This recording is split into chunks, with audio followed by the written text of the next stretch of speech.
right, so yeah, you know who I am. Isaiah Axman. This is my mom, Letitia Isby. We're the founders of Positive Role Models. So our company, Positive Role Models, is a social enterprise under our parent company, LTI Concepts. My mom does like a lot of other mental health advocacy and involvement with the youth under that company. And our mission as Positive Role Models is to serve, inspire, and lead. And what we hope to do with that is build the capacity of future leaders, not only in the district, but around the world. We do this, by giving back 10% of all of our proceeds goes directly back into our youth. We do classes, mentorships, all of that stuff. That's a little bit about us. What you know about Joton? Tell me his resume. Joton, okay, so this is my personal biography of Joton. Joton is a great man. I know that he's been a mentor for me. Very strong advocate in learning about financial literacy, making sure your head on straight. Athlete. 18. Are you 19 now? Or are you still 18? 18. Still 18. Goes to Lincoln on football. Play football.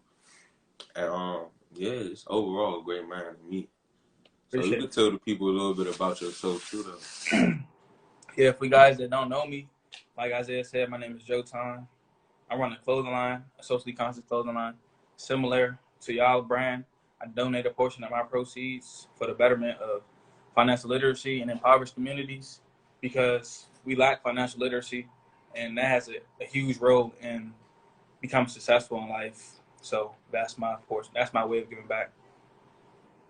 Okay, so we got a couple of questions for you. Isaiah's gonna start the questions, and I got a couple of questions for you. So my first question is, why do you feel like it's important for people to know about financial literacy? Financial literacy is everything, and I feel like it's a course that should be implemented as a need course. Like it should be a part of the curriculum, and the fact that it's not, it like touches me because that's something that separates you from knowing how to invest, save, and create new revenue and income. And with that, you could start to move forward, pay off your loans. Don't even get to loans. Like it really comes down to everything, and you could really create a better life for yourself by knowing financial literacy. What parts of, when you talk about financial literacy, like what specifically do you think, what parts do you enjoy teaching? And what would be the first part when you talk about the financial sector? When we talk about consumerism, or we talking about investments? Which part do you think you really enjoy teaching? A little bit of both. Like you said, consuming. I feel like we do consume like a lot of these bigger brands, and that's one of our ways of keeping us handicapped to certain income, such as like buying the Balenciaga, Gucci, and all those things of that nature. Like if you think about it, that's the equivalence of their rent for the month, and they just paid it on a pair of shoes. So like investing that income into a brand like ours, just spending a little bit of money at a time, and starting to save and start to build revenue and starting to get into something to better yourself. So a little bit more of consuming, but a lot of investing. Like it goes hand in hand. Good question. Quick question. Somebody said, financial literacy question, should you pay your student loans or defer them? Oh, definitely pay off your student loans. Because it's gonna go on your credit. Yeah, and the interest compound. Oh, you had another question. So my next question is, where do you see LMC in the next 5 years? Like, what do you hope to be doing, and how big do you hope to be? In 5 years, I could see myself hosting financial literacy talk shows, similar to like TED Talks. You see how they speak to their group of people, and they start to get the new world advancements in technology. They speak about those things, speaking about the little things, financial literacy that we don't know, and having like a comedian with me so it could be fun and enjoyable as well as knowledgeable for the people that need it. I follow two people. Earn Your Leisure. You follow them guys? I heard of them. EYL, I think you enjoy them. Earn Your Leisure and Wall Street Trapper. Okay. We're trying to get the Wall Street Trapper, but I think you'll really like that EYL University's platform on YouTube and on here. There's another question? I can't read that.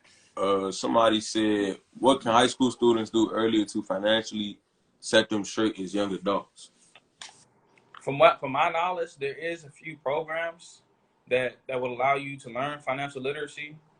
But for me personally, it was about me seeking it on my own and just looking up different things on like how to spend money, how to save money, and just keeping that perpetual circle of being smart, making smart decisions with your money. Yeah, yeah. What you think gonna be your first big investment? My first big investment, it'd probably be starting to school. Starting to school? Yeah. Like before you buy like a house or Before that, I'd probably say it'd probably be a house. a house? Okay. Yeah. Yeah. Yeah. Probably be a house. What How kind about of house you want? Like, what kind of house do you see yourself buying? I'm not really sure yet, but definitely I probably start off with an apartment and then just save from there. Then I could put up a bigger amount of money, so I could just pay off the house as a whole. But I'm not really too sure yet. For that next question, I can see that one. We'll link some of the financial literacy programs that he recommends. We're gonna link them afterwards. We'll be sure to update our page with a list of some of those financial literacy programs here. We also teach a portion of social skills group that got financial literacy as part of it. We bring in, I did this with at DHS, where we bring in the bank to set people up with a bank account. We talk about credit cards and interest rates. Can you talk a little bit about what a college student, because you're in college, and you can easily get a credit card now. How you feel about credit cards and credit card debt? Oh, as of right now, I'm shying away from that because I feel like I need to have a great understanding before I get into it, because that could really dictate whether or not you could get a house, you could get a good car, and just making a big investment. So just taking it slow, learning the investments, and then I'll definitely jump into that, because it's a lot of good things for once you have a good understanding and you manage your credit pretty well. I know we were just talking about earlier how you should spend only 30% of what the credit card company is giving you as a max. So if they're giving you like $1,500, $2,000, you should try to aim to spend like $300 in that range so that you can pay it off on time and not have no late fees. Because when you do, they file it to the credit bureau, and then that's how people credit get messed up. Yeah. And then y'all interest rates probably gonna be crazy. Yeah. Like 26%. Yeah. A good interest rate, I don't know. If there's another adult on here who got a credit card, I want to say about 10% on a regular credit card is good, but that's way down the road. Yeah. So being in college, this is your freshman year in college. Tell us what it's like. One, with the pandemic going on, and then two, just being a freshman in school. What school you at? Lincoln University in Pennsylvania. Okay. And what aspect are you speaking of, like holistically or anything specific? No, I just want to know like how it is with the pandemic, and then was your freshman year everything you expected? Was it easier, harder? Is it funner? Is it are you homesick? All that stuff. Yeah.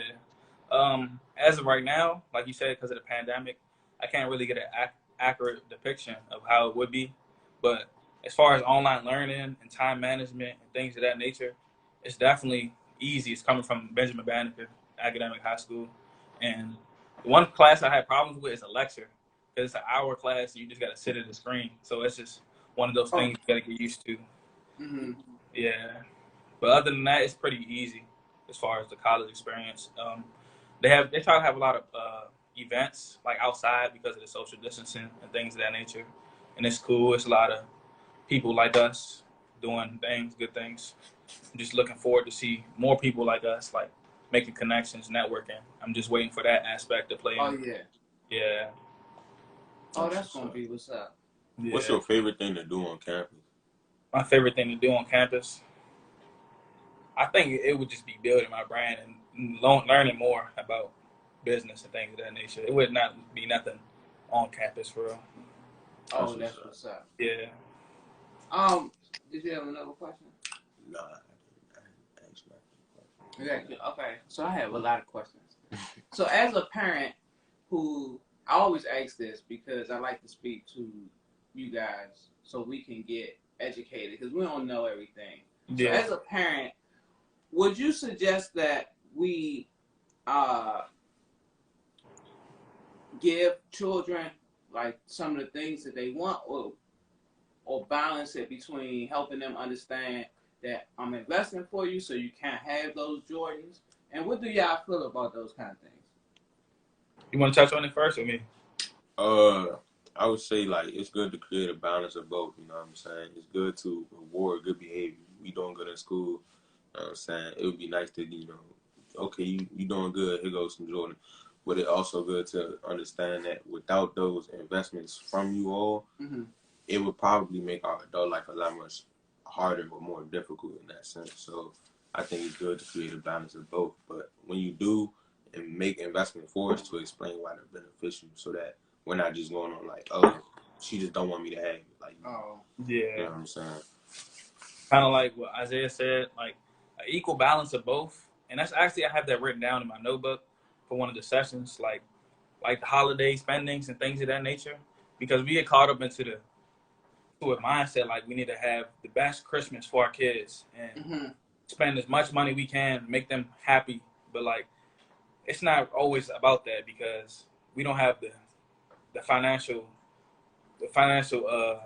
what is the word, ability to be doing. We don't have no money for real. We don't have no money for real. You can say it. But what makes it hard is that people go back to school and be like, oh, you got those new shoes.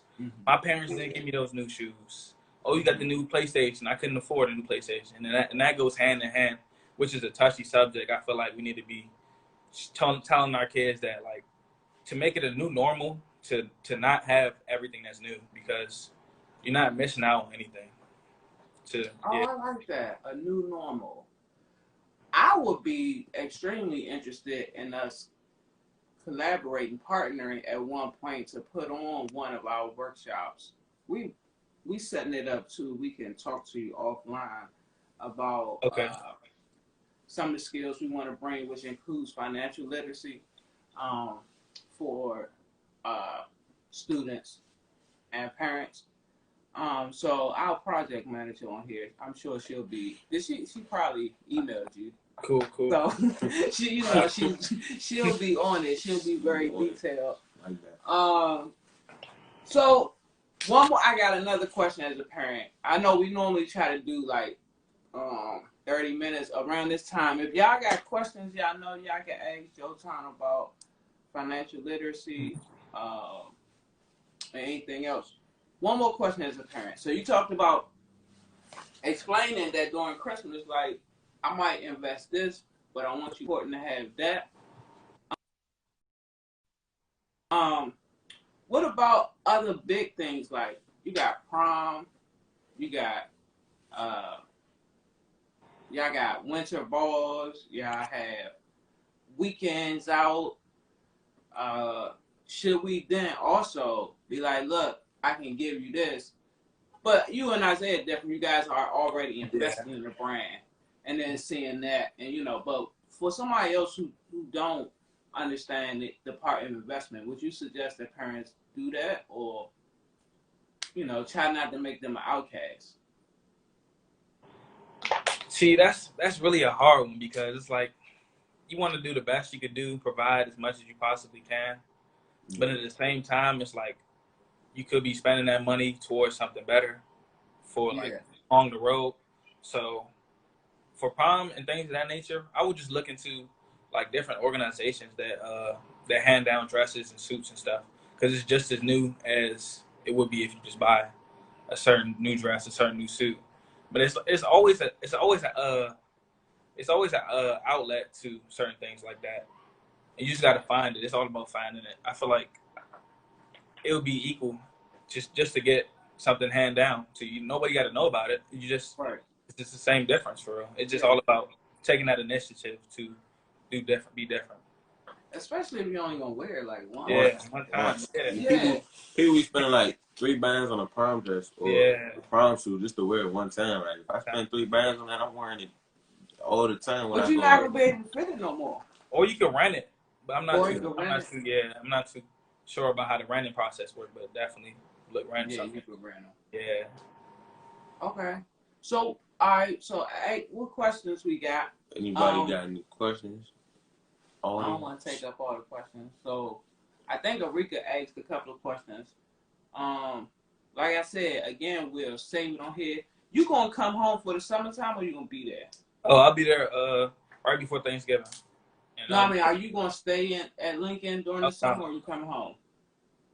For the summer, I'm coming home. Okay.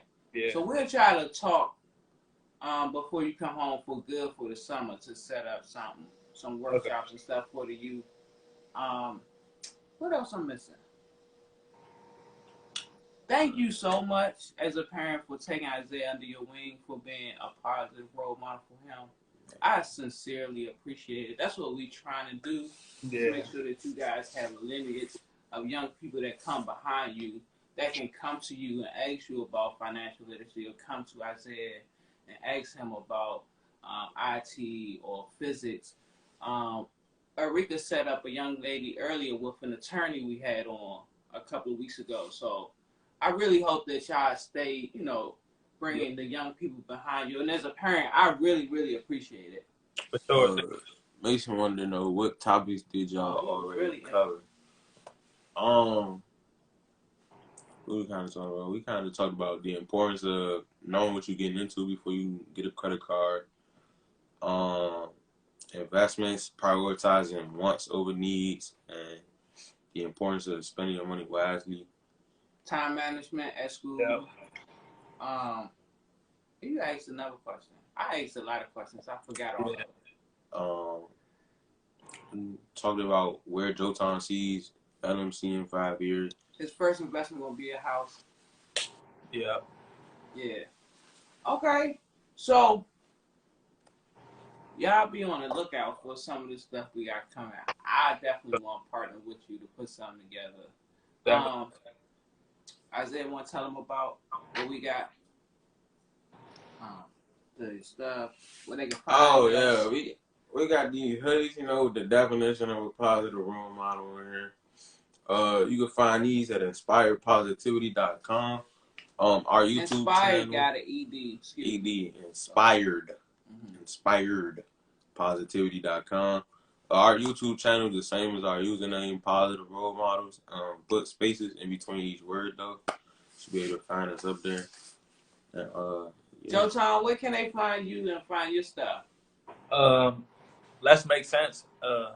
Let's Make Sense with a C. Sense is spelled with a C. So LETS MAKECENSE.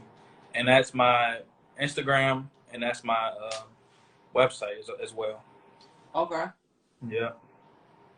Yes, sir. Man, I'm so happy. All these Benjamin Banneker. What's y'all thing? Bulldogs. Achievers. Banneker Achievers. Banneker Achievers. Yeah. Okay. Do y'all have any more questions for Joton or specifically, or for us? We have a segment on Wednesdays called "Get It Off Your Chest Wednesdays." You can tap in, go live with us, get any type of support you need to get anything off your chest. So you can tap in with that. We got that on Wednesdays. And then the last thing, as we on here, tomorrow we have Queen Afi, inspiring story. Her 19-year-old daughter was killed by her boyfriend as a result of domestic violence. She got a really powerful story, so she'll be here tomorrow at 7 p.m. Joton, man, I appreciate you. Yeah, thank you for coming on. Appreciate you. We've been trying to get this in the works for a minute. I've been asking about you. We're trying to do what we do, Yeah. We got it together, though. Yeah. All right, y'all. We going. Oh, that's my son. Oh, that's what's up. That's mine.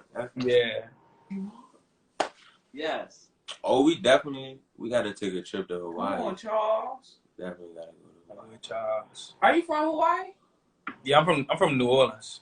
Oh, I love New Orleans. Oh, yeah. My goodness. I love New Orleans. I do. I really do. Oh, people still joining, and we about to roll out. Ooh. don't even know what to do. You know, if y'all got any quick It's questions, gonna be on the YouTube. yeah, it's gonna be on our YouTube channel. It's gonna be on our page for a quick second while we waiting to get it up on YouTube. Yeah. Hey, no problem. I appreciate y'all joining. I see y'all in the comments. Oh, she said she liked it. But yeah, we'll definitely touch bases off live and things of that nature and get some things running. Okay. Forward to that, yeah. All right, Yeah. Arika got it. I think she Okay. might have left already, but she'll be in touch with you for sure. Okay, cool. It was nice meeting you. Nice All talking right, to though, you. Joe. Oh, I see y'all. All all right. right.